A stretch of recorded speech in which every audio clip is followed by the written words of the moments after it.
Welcome to the Unicorn Millionaire Podcast, where we celebrate financial empowerment and pride all year long.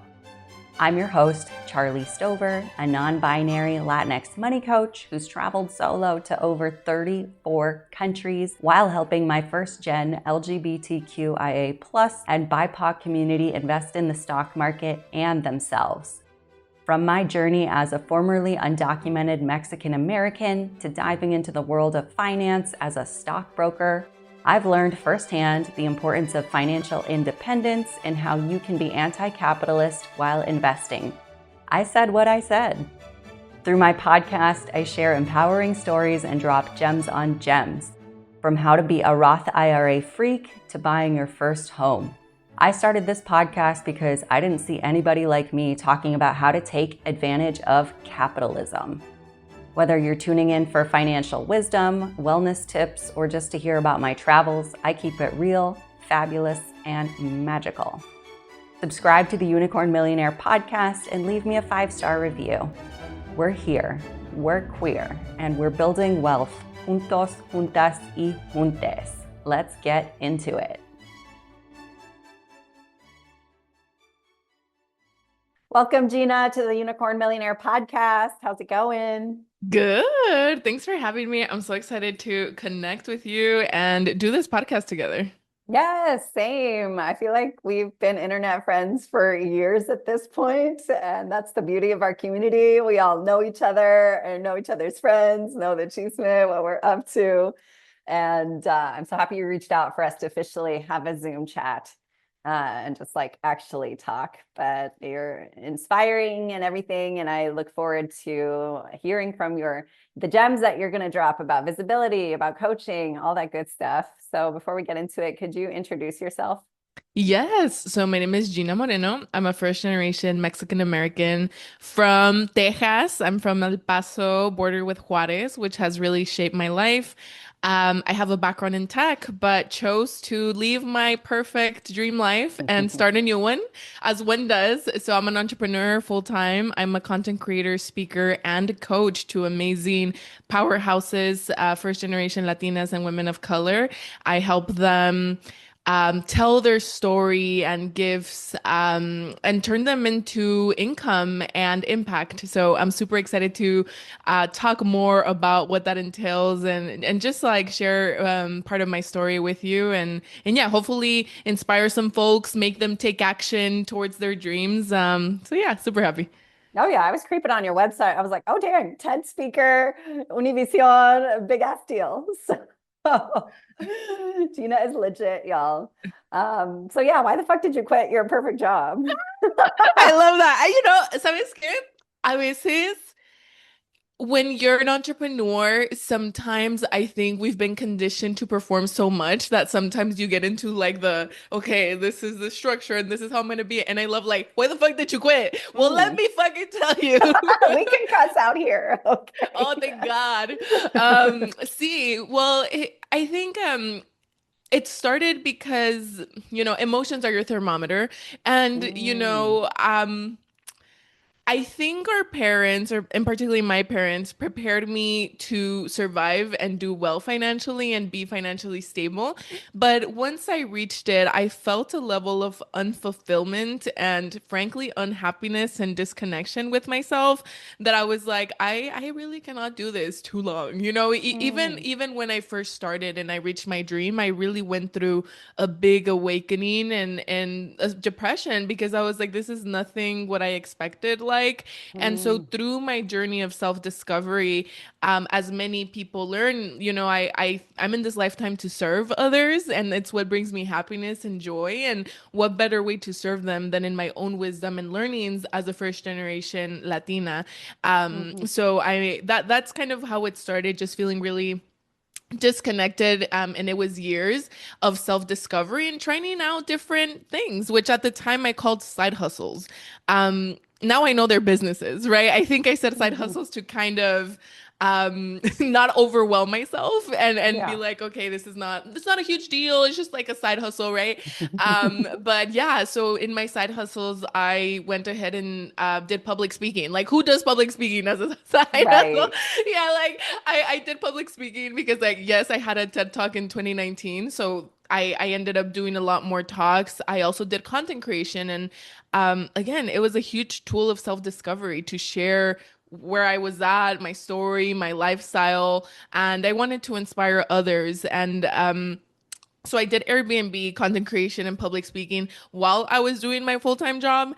And so I pretty much discovered that I loved all of those things more and that it could be another way of life. It just opened a possibility for me. And I was like, you know what? I'm young. I'm gonna try this out. And if it doesn't work out, I can always just go back to a job in my career. Hmm. I have an education for that. So yeah, that's why I quit. Yes, I love it. And I think it's relatable because you actually did it, though. A lot of people say they're unfulfilled at their job, but they stay at their job because that's their safety net. They think that they have to just depend on the paycheck, or they're afraid of the social stigma of quitting your job and starting your own business. Because let's be real, not everybody's going to be on board. I think that's been the hardest thing for me as a business owner. You realize who the fuck your friends are and who is actually not happy for you when you are pursuing your dream. I think that is the hardest part of entrepreneurship. People are like, how are you so disciplined? And I'm like, oh, not working for a condescending white man is all the motivation I need, honey. I Like, love it that. is not hard to be disciplined when I work for myself. See, and just having that level of self-love, to be honest, to do something for yourself and for others. But yeah, I mean, the systems weren't really meant for people like us and the way that we operate. So entrepreneurship is very fun in that way. But it is very challenging. I think one of the things is like just accepting that people are not gonna completely understand you, even if they love you. That there might be like a lot of resistance, and you're gonna Mhm. bring up triggering things for people no matter. I mean, you're just out here existing, and like people get Yeah. triggered. So yeah, I totally resonate with that. Yeah, they get triggered because you're doing the thing in live time that they only talk about doing. Like maybe in another lifetime. I'm not in another lifetime person. I'm like, maybe I'll reincarnate as a tree, but right now, if I say I'm going to do something, I'm going to do it. Like, Yeah, like girl, like who knows? Like, do we even have control over what we reincarnate as? Like, what if you get something? Well, yeah, exactly. What if you get a tree? And then you're yeah. fucked then. So like, no, is the so yeah. So I think it does take so much courage and what I like to call audacity. Just like have the audacity of a white male, a mediocre white male. Just have the audacity, Mhm. and that's what I've done. Just pretty much do things scared and do things con miedo, of uncertainty. And it's taken so much mind shifting to be an entrepreneur, Mhm. because the things that we're doing, I think they're audacious, but in comparison to how far we've gotten in one generation, I think all the things that I had done were already audacious, right? Like, going Mhm. to school and getting my education and ended up at one of the top companies. I mean, it took a lot of audacity to think that I could do that coming from Mhm. low income background. So why not use that same audacity for myself, and for Right. and for other people? So that's the way that I see it. And are you the oldest daughter? Or It's complicated.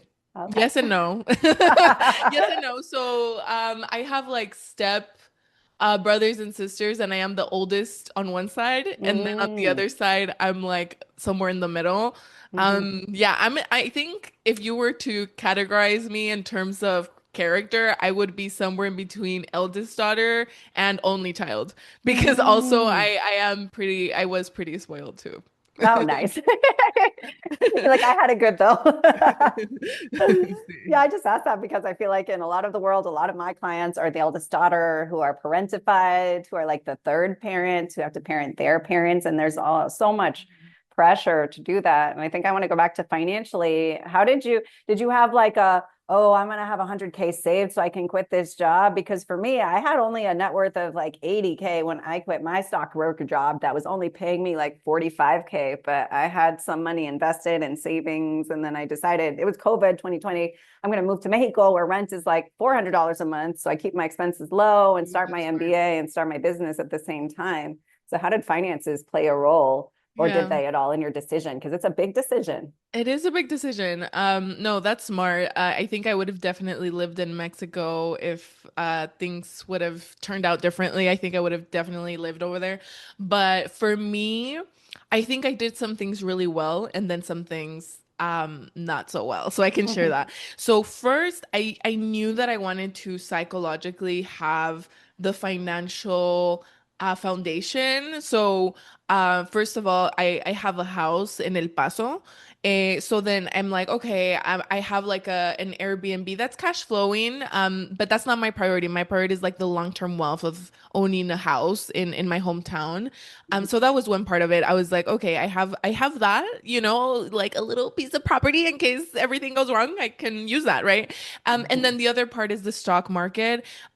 So I think when I quit, I think I had like 120K in my investments. So that gave me a lot of financial security, more in terms of my mind, because it wasn't like I was like planning to ever use it really for my business. It was more like, hey, this is compounding regardless of my revenue in my business. So then I feel safer to operate that way. So I think that Yeah. that's how I saw it. What I didn't, the other half that I didn't do so well was like planning for my runway. So I had an amount of savings that was probably equivalent to maybe like 4 months or something. Mm. Like a like a living expenses fund. I think I should have had more. I think I should have had maybe like 8 months to a year worth. So definitely would have saved more on that end. And also I didn't take into account like business expenses Yeah. necessarily. Like in Same. my head, I was like, I'm gonna do a service-based business. What kind of expenses can you have? Yeah, Um, you're on Zoom. Obviously a lot, like all the software that you Mhm. pay, que son $20, que son $10, que son cinco, se acumulan. Like, you have Mhm. recurring expenses every single time. So I would have accounted for that. And then also I know we talked about coaching, education and things that are going to help me get to the next level and help me through Mhm. this transition. I didn't think of that too much, right? Like in my head, I think I was pretty burnt out and blocked that I was like, no me importa lo que tenga que hacer, like Mhm. just get me out of here kind of thing. And I did try to change jobs and come have a smoother transition, but it didn't work out. And so I was just like, I guess I'm just like I'm throwing myself into this. Yeah. So definitely some smart choices, some that I wish I would have planned for more now looking back. So yeah, so that was my landscape when I quit.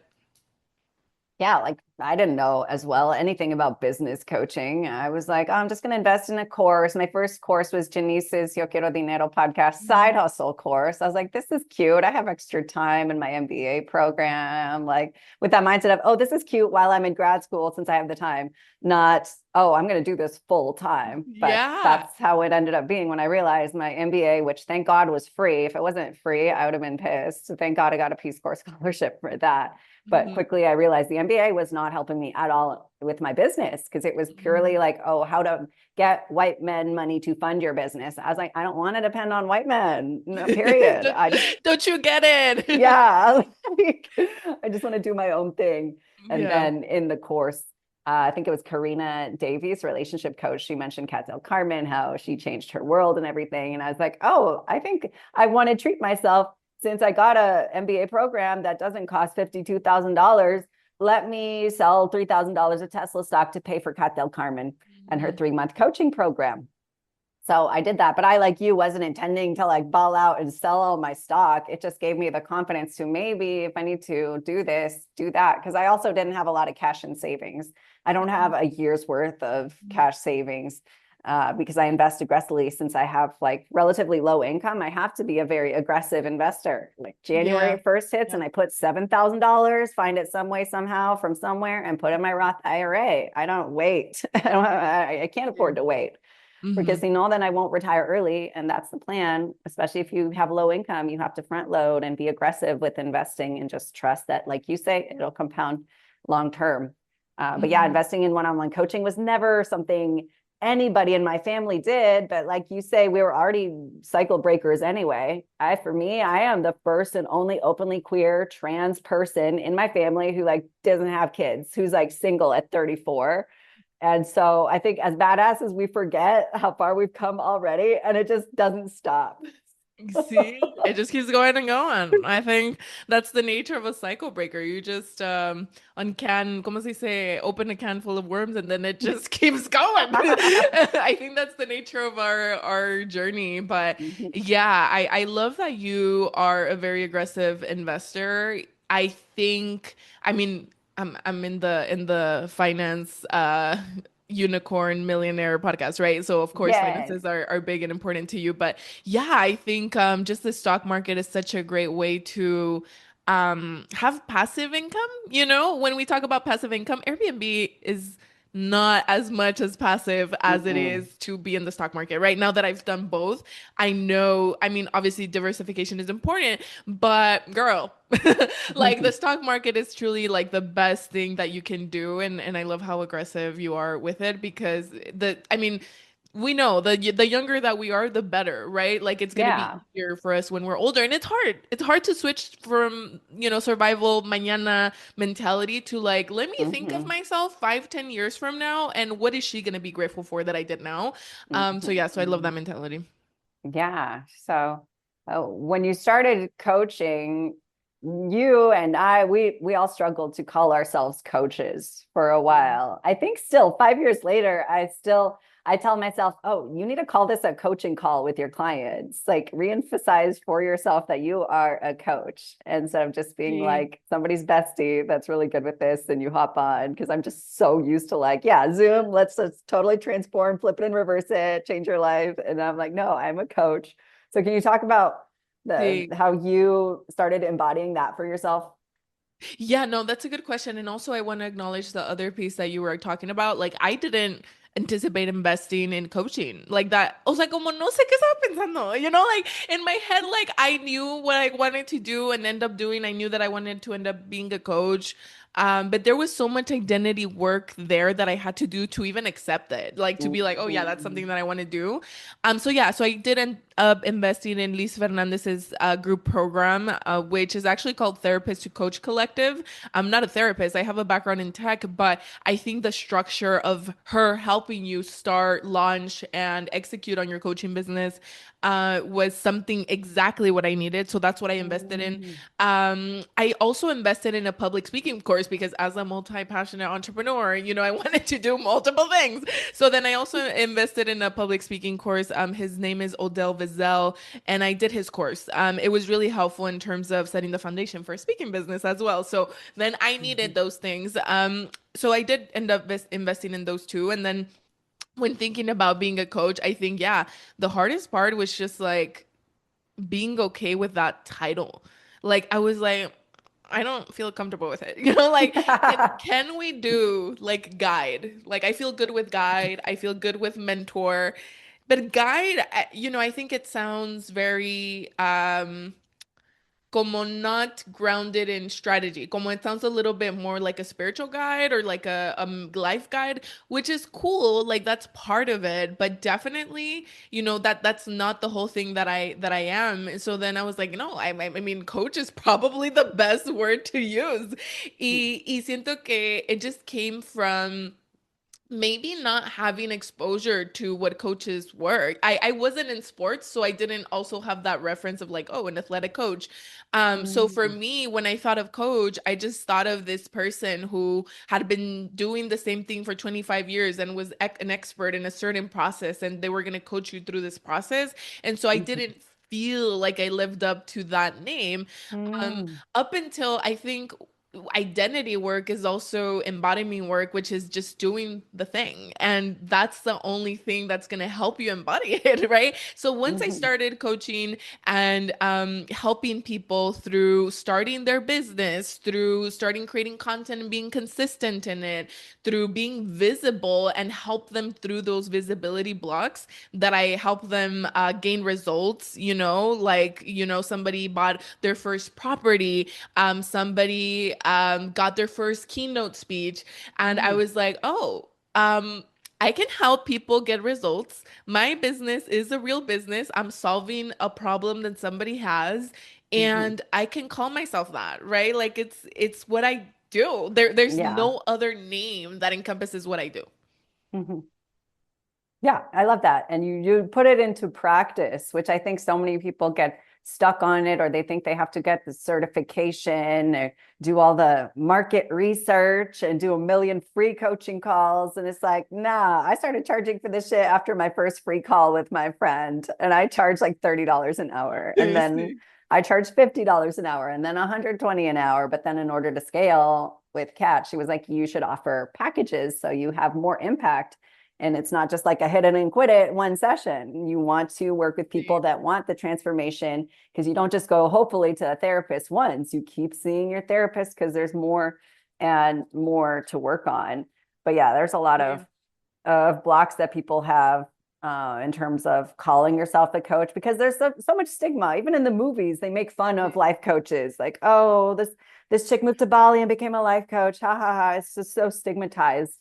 Sí. And there Es que are, somos diferentes. I, yeah. I don't blame them. I think we're different. I think we're very optimistic. We're all about personal development, and a lot of people are about purpose. And I am about purpose and woo woo and fulfillment. That's who I am. So yeah, maybe people find it a little weird when they're used to being in institutions and systems that are so gray and so strict and so structured. So there's definitely a lot of stigma. And also, since it's not regulated as a therapist would be, sometimes there's space for people to be scammy and not deliver Mhm. on their results. So obviously people are a little worried, am Mhm. I gonna get the expectations out of this program or out of this coach, right? So then I don't blame people for feeling weird about it, because I did. But then once you experience the transformation of working with somebody one on one, and Mhm. them literally, taking you on this identity shift from point A to point B, and you can see it, you're like, oh, that's what I'm paying money for, right? Yeah. Same with a group program. Like, you are literally going from 0 to 1, right? You're going from nothing and being in that identity to having one, delivered your first keynote, or like, start your online brand or deliver that retreat, right? You're going from 0 to 1, and that's really what you pay for. But it's not something that's as common. And I think it's maybe typically something that more privileged people do, and so we didn't have Mhm. exposure to it. So I think it's Mhm. it's normal to feel weird about it. Yeah. Yeah, I feel like a lot of us are neurodivergent and we don't even realize it until later. We're like, oh yeah, all my friends have ADHD. I thought I was the normal one that had all my exes or had ADD or ADHD. I was like, no, I'm fucking autistic. Yeah, yeah, We yeah, all find each other. Like, yeah, it took me a couple of years to realize, oh, most business owners are neurodivergent AF, because I could yeah. not last at the 9 to 5. I was like, I can't be at a desk for 40 years. I'm taking like 50 walking breaks whenever I get a chance to get away from here. I was not made for this. So, See, no, same. I think that's definitely part of why I love entrepreneurship. Just like the autonomy and freedom takes so much more weight than stability. And it takes a yeah. certain person, right? Like, I think we've taken on risk, which a lot of people don't want to, and, Hmm. and we're different in that way. But to me, I'm like, I'm willing to risk it all For to be real. happy. Like, get me out of here, like, yeah.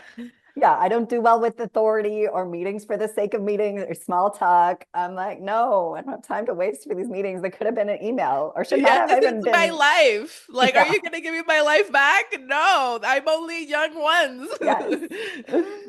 Yeah. What do you say to your clients who struggle with visibility and showing up, because I've been in lots of courses where the people that they want to have like a gardening blog or put themselves out there, but they say, I just don't want to put my face out there. I'm scared. And so what do you say to them?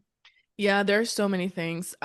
First off, I wanted to mention that when I started coaching and seeing the results, it was through smaller actions that that identity really formed. So if you want to do something, maybe you don't have to go 0 to 100 like I did, like Mm-hmm. maybe you could start smaller just so that you can have your nervous system be regulated as you're doing all these things. Because I'm used to doing things that really hijack your nervous system, like public speaking. I mean, that's the number Yeah. one fear for people, and I'm used to that. So obviously, if you have never been visible, if you've never created content or put a blog out there, it's gonna be normal.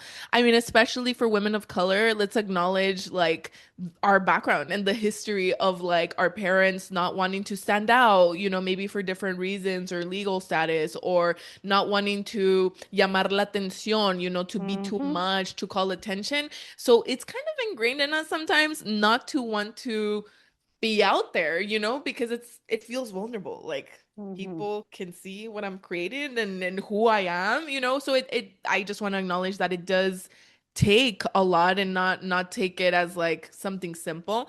But what I would say is that, you can do it in small increments. So a lot of my clients come to me as to like, oh, I want to start this personal brand. Or I want to start a mission-driven purpose, mission-driven business. Like I have a person that's doing a retreat, for example. She wants to launch her retreat and she has a beautiful purpose as to why she's doing it. And she tells me what it is, but she doesn't feel comfortable like sharing it with the world. And I'm like, you don't Mm-hmm. have to. Like, there's no rules here and expectations of what you should and shouldn't do. Maybe you can try sharing another aspect of why you started your retreat, right? Maybe it can be because you Mm-hmm. really wanted to connect women who are burnt out and are in mid-career and they want to find some community. People still resonate with that, right? And as you Mm-hmm. start sharing and building trust with your community, there will be a point where you will feel more comfortable, but it's a process, right? Like many of us start and then we're looking at like, okay, what does like 100% look like? It's like, okay, like let's go to 10, 20, 30, 50, and then we can go to 100. Mm-hmm. Yeah, creating safety for yourself is huge, and proving to yourself, but also not depending on outside validation and not expecting your friends or family to say good job. They might be watching, but Pero no te van a decir nada. I've never received a single I'm proud of you, your shit is so amazing from anybody in my family, but they stay watching. Sí. Like a veces when they see me in person, they're like, "Oh, that's so cool." So it's just wild. I have to tell myself I'm not doing this for validation, because if I wasn't, I wouldn't have done anything. See, and I think another part of it is being grounded in your identity and who you are. And that's why I talk about like sharing your story, because even if you don't end up doing something like me, which is public speaking, it's important to know how you became the person that you are, because 100% of the time you're gonna realize that you're a badass chingona, Mhm. that it took so much, not only of you, but like of generations before you to be where you are. And for you to use that gift and that privilege is a big deal. Like you Yeah. are a big deal. I am a big deal. Like our clients are a big deal. And once you're grounded in that sense of safety in yourself and the gifts that you have to offer, you show up differently, right? You're like, "Oh shit, I'm actually like transforming people's lives. Like Mhm. this little retreat space is actually somebody's medicine that's going to get them through the next year." Or me Mm. creating content about, being a Latina in tech or in STEM, or me creating content about, my journey is going to be somebody's blueprint one day. So once you start seeing things in that way, it just shapes like the way that you show up, and it goes back to like the validation, because you're giving it to yourself. Like you're understanding, hey, um I'm all the validation that I need. Like Mhm. I'm doing this for me, so then I don't need to seek that understanding from other people. Mhm. Yeah, that's actually something that I'm working on. Year 5 in my business is romanticizing my business and really sitting with how cool it is that I've done what I've done. So I try having little journaling dates with myself to talk about how my work is transformational. And I'll ask ChatGTP, I'll be like, do you notice any trends or stuff that I should like reflect on or be grateful for? So in that way, it helps me take a step back because I'm a big picture person. It's really easy for me to see the big picture and get excited for somebody else, but it's hard for me to do that, to sit with the discomfort of all the results I've created for my clients, that I've helped a client find $141,000 sitting around in an old 401k so she can retire decades sooner, or that Yeah. I've helped my clients like open up retirement accounts that they didn't even know they could open up for their spouses, or buy and sell 60K of stock. But when you're a badass, you're just like, yeah, this is just every day. I think that has hurt me to just disqualify or discredit myself. So it helps to take a step back and be like, my podcast is going to be around after I die and still changing people's lives. And when I thought that, ChatGPT helped me. It had like, it said, yeah, your podcast is like an archive for long after you're gone. And I'm like, I all started crying. I was like, oh shit, I have not even thought of it like this. Yeah, and that's the embodiment work, right? Like really feeling into the impact that you're creating and will create just like by your work. And we forget about it in our everyday, we're like, oh, I'm Mm-hmm. just doing me. I'm just running my business, trying to survive out here, like in the trenches of entrepreneurship. Pero really it is a privilege to create something that is changing people's lives again and transforming them and their well-being and their happiness and their wealth y todo. So yeah, we're out here. Yeah, it's not just about the specific area. Like, yeah, I focus on money, but I have to remind myself I'm changing people's lives. I'm helping them. Even if I don't do couples therapy, people hit me up and they're like, can we meet with my partner? I'm like, no, I don't do couples therapy. I don't need to meet with your partner for you to change your partner's life and get them excited about Sí. their first airport lounge. Like, I went to a friend's wedding in Baja California, and one of my clients was there because we were in college together, and her husband, who I'd never talked to before, because I don't need to talk to your partner to change their life, he came up to me and he was like, you changed my life. I'd never been to an airport lounge before, but because we got on the Chase Sapphire Reserve card, which is something I help almost all my first gen clients to drop the fucking debit card bullshit and get into the lounge with their good credit scores and get the cards with the perks for all that money you're spending anyway. Might as well make your money back. And he was like, it just felt so good to put my feet up in the lounge. And I'd never even thought that I could be in a space like that before. But now I'm so excited to travel because of the lounges. And I was like, yeah, that is why I'm doing what I'm doing. I have to remind myself of that.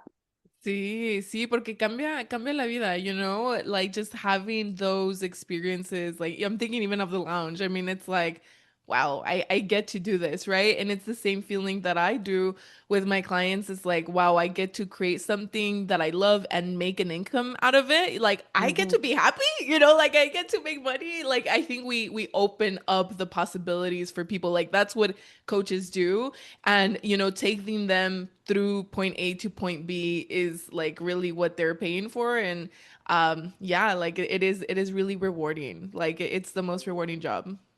Then I think that's a sign that you're building wealth, is that you aren't willing to just make money from everywhere or just be grateful to have a job, which is how I was raised. Just be grateful. Don't ask for a raise. Just be happy you have a job and suffer through it and work your butt off. But I think what's changing in our narratives is that, oh, I want to get paid the most to do the least with the passive income. I just want to click Dude. buttons. I don't want to run an Yes. Airbnb rental property, because our parents thought real estate was the way to go. That was the safe investment, but it's a lot of work It to is. manage a property. Even if you hire a company to do it for you, it's still a lot more active than Sí. buying stock. Pero sí, they're going to back to what you're saying. O sea, I think there's a lot of stigma in saying that. Como que, oh, I wanna do less and earn more. At least I feel that way in terms of like people are gonna think I'm lazy. Think I'm gonna think I Mm-hmm. don't want to work. I do love working. I love what I do, but there's a big line between like, oh, let me work my whole life and like burn out in the Mm-hmm. sake of having a good living, and I everything that I'm working towards is to have that, como que no trabajar tanto and be okay, and have that privilege. Recently my mom talked to somebody in our family who has a business, and they're like working on an affiliate program where like, oh, if this person buys the service, like he'll get like a percentage of it, right? And Mhm. so then my mom was like, oh my God, that's so smart. Like he's not even doing anything and it's just like affiliate marketing. And I was like, yeah, I think that's, what I am trying to do. Like a lot of the things that I'm doing is to have the freedom of time and money. And that's what we're doing in business. But I think it took her having that example that was a little bit more tangible and physical, because his Mm, business is like a physical store and like mm. physical products, so that she could understand like, oh, like that's what my daughter is trying to do, right? Yeah, yeah. Yes. And when she said that, I was frankly a little mad, and I was like, yeah, that's what I've been trying to tell you, you know? Y mi mamá como que she doesn't shame me or nothing, but sometimes I see the way that she talks about other people in the same regard as pues quiere vivir de sus propiedades, like she must be lazy, she wants to live off her, and I'm like, what do you mean? Like it's a different type of work, right? Like you're Yeah. doing work of like managing the property, or in this case of like doing research on the stocks. O sea, it just looks different, and it's Hmm. choosing a different type of work. So definitely a huge privilege that many people, including the people you love, they're not gonna understand completely. But once you're in it, it's hard not to keep pursuing it. I think like celebrating the wins. This year I made 15K, or a month ago it was 15K out of the stock Woo! market, and I was like, Yes. passive income that just keeps compounding. Yes. Yeah. Then you don't have to do a thing. It reinvests itself. Sí, sí, sí, sí.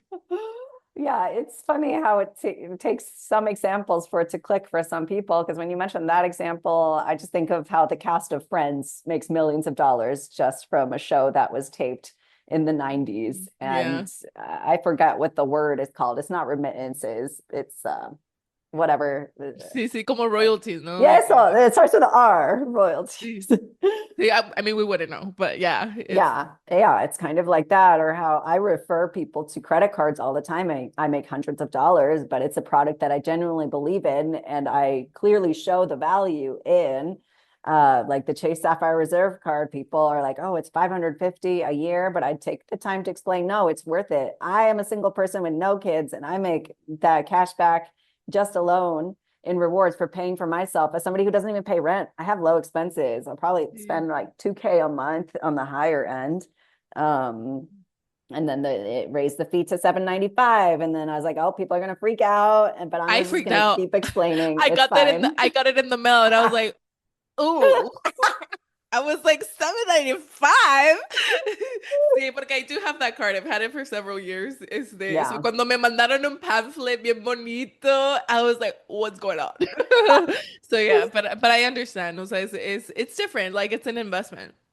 Yeah. And then this time, of course, I freaked out at first because that's the scarcity of like, oh my God, no, it's so much money. And then I was like, I quickly looked at the perks again and get $500 in this. I was like, oh, yeah, it's going to pay for itself, which I think is a big mindset shift in terms of, yeah, being first gen of how is it worth the investment Yeah. instead And of seeing even in everything as expense.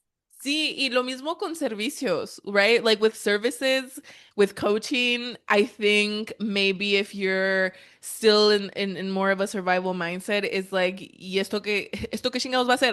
Like, what is Mm. this gonna do? But even the transformation that is internal is gonna reap your rewards forever. Like, visibility, in my case, is important if you are doing a business, because it's a vulnerable experience of putting yourself out there no matter what business it is. It's like your Mm. art and you're sharing it with the world, right? Mm. Or even if you decide to have a corporate job, if you want to keep gaining money, you're going to have to advocate yourself for promotions and to get a raise and to like keep climbing the ladder, right? Like you, even if you don't, like even if you just want to keep your job, you constantly have to communicate and advocate for yourself and be visible in that way. So, yeah, I think it's something hard to see when there's not like, oh, like I get this specific thing, even if it's internal. I think it's like even more worthwhile because you're gonna have that skill set and those unlocks in your mind and body forever. That's the way that I see it. Yeah, I love how you say that business is art. And that made me think of one of my favorite Andy Warhol quotes. I just Googled it. He said, making money is art and working is art and good business is the best art. Yeah, I love that. See, it is, it's like putting your ideas and the way that you think and your mission, your vision, and your services. O sea, es un arte. But yeah, I love it. It's an art. But you also got to get paid for it. Your business is not a nonprofit, y'all. Y'all need to hear Okay. that shit. Sí, okay, yeah. Sí, o sea, sí. You have to get paid for it. And I think that's a core part of what I also like doing. When one of my clients got her first keynote, okay, ¿y cuánto te van a pagar? How much are they going to pay you? Because they've done Mhm. free engagement. Sometimes people think that you have to have a certain number of things to be able to be qualified to be paid, right? Yeah. Same thing with like public speaking or even coaching, or even I have somebody doing UGC content, which is user generated content, and she has done free campaigns. And I'm like, okay, I think you've gotten enough experience. Mm-hmm. That you need to be compensated for your time, for your talent. And yeah, sometimes people think you need to work up to it, but like if the value is already there, if you are exchanging value of some sort, then there should be a payment. And when my clients are afraid of charging for something like getting paid to speak, and they're like, "Oh, I've only done it for free this far." I hate to break it to you, but you're not doing it for free. You're doing it at a loss, really. Because That's a big shift people need to know about. sí, porque you're investing your time in making the content, your craft, in practicing. You're driving up or flying. You're taking PTO. Mhm. You are sharing years of wisdom and of insights for free. That took years for you to attain. If you want to give back in that way, great. Amazing. I encourage you to do that. But if you want to make it a business, it's not sustainable for you, like because you're actually at a loss. So I started seeing it that way a few weeks ago when somebody asked me that, and I was like, wait, what? Once I think about it, yeah, you're like not doing it for free, right? So Mhm. yeah, super important to get paid. Yeah, which I get why people think that they don't want to hoard wealth, they're anti-capitalist and they want to give back. There's always that mindset of, oh, well, I was so lucky, which I had. I drank the Kool-Aid in my 20s. I was broke on food stamps, on Medicaid, because I was like, well, I'm lucky enough to have been in college and gotten financial aid. I'm lucky to not be in debt. So then I did the Peace Corps and made 300 a month and just struggled until I was 29. And I was like, I do not want 65-year-old me to be walking dogs, being underemployed, which is what made me get my finances together. So yeah, I think that's something all business owners need to hear. It's just, yeah, you're losing money. It's costing you if you're just doing everything for free. You can have your little philanthropy after you take care of yourself, max out your retirement accounts first and have consistent revenue and be on top of your debt payoff plan and then give back, whether it's monetarily or with time. Yeah, another truth bomb is that we're just reliving a cycle of self-sacrifice in another way. It's like, oh, let me Yeah. just give all my time, money, and effort for nothing.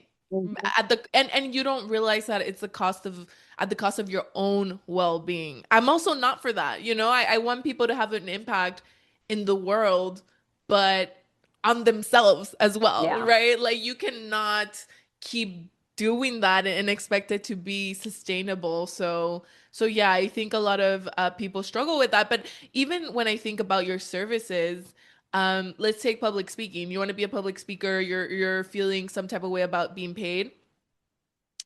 They were gonna pay somebody anyway. Right. Probably a white man.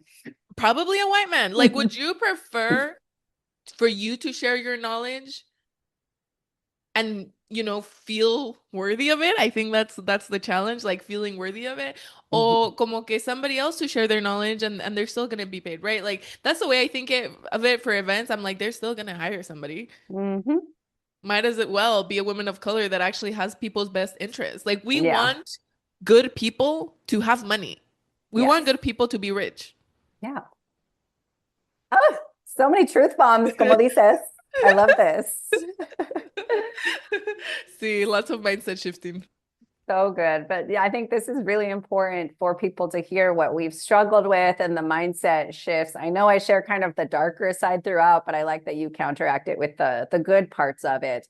But yeah, I share like the struggles that happen with entrepreneurship, because I feel like so many business coaches don't. They just sugarcoat everything. They're like, I made 6 million in sales and it's all good. But I think it's important to be transparent about the struggles as well, and how on top of your mindset, on top of your personal finances you have to be, because that'll affect business finances. There's a lot of work and intention that goes into this, but it's worth it so that you can start being more intentional about the sources you receive money from. I mean, in 2020, I was making money day trading, and I felt like some gross dude living in his mom's basement, just like making money, clicking buttons, that I was like, I would rather make less money doing something I love. And I think that is a really important shift for people to think about getting pickier from where your money comes from, so that you do feel better about it. I do feel more fulfilled making money as a money coach than I ever did getting paid at the 9 to 5. It just hits different. You just got to be intentional with it. So, See, and I think it takes all the internal work of self-belief. Something that has changed for me as an entrepreneur is looking at the long-term gain.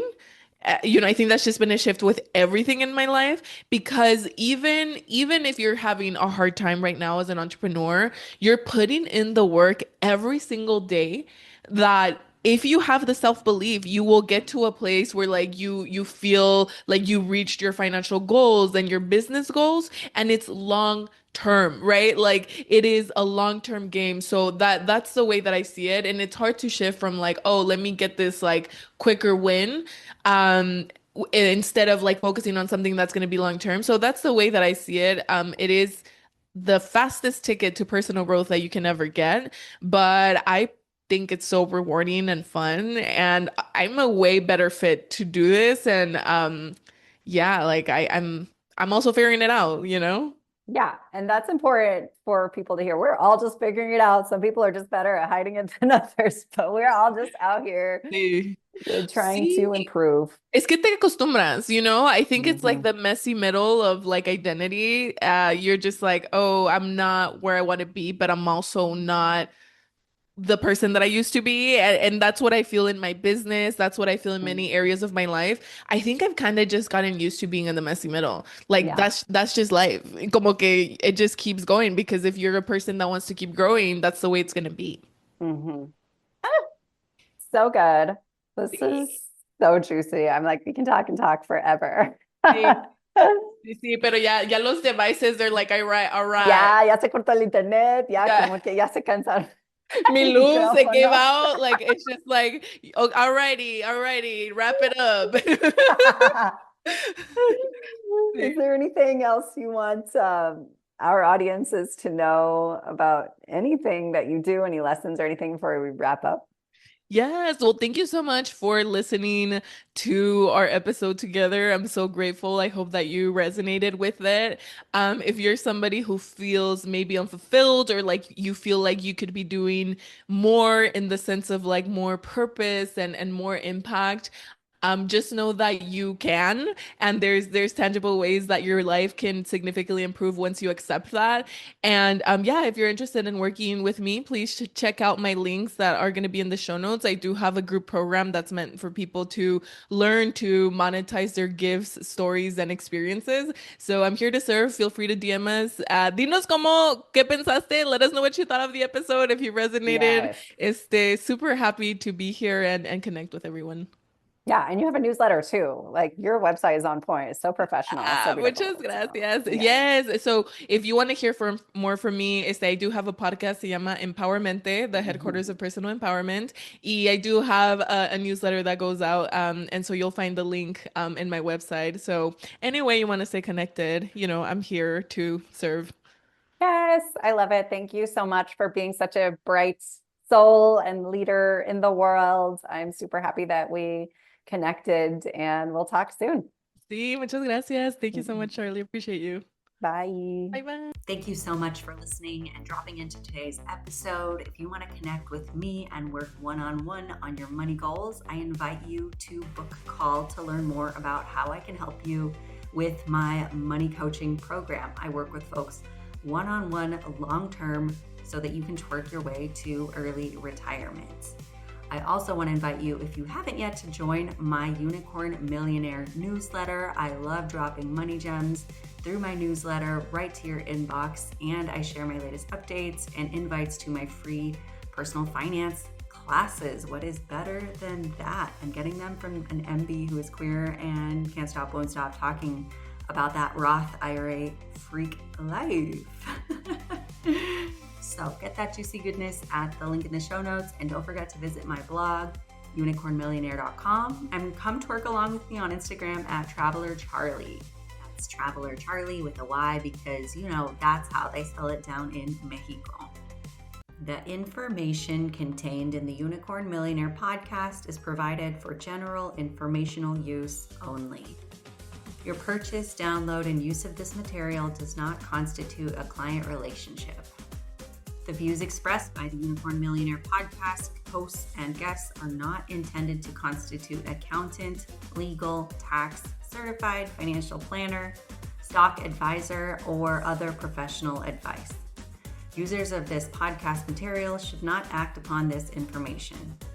Users of this podcast material should do their own due diligence by independently verifying all information, products, and services mentioned with their own qualified professionals before making any decisions.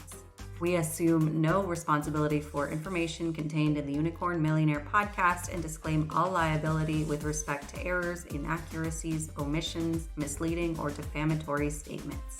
Users of this podcast accept and understand the terms of the disclaimer.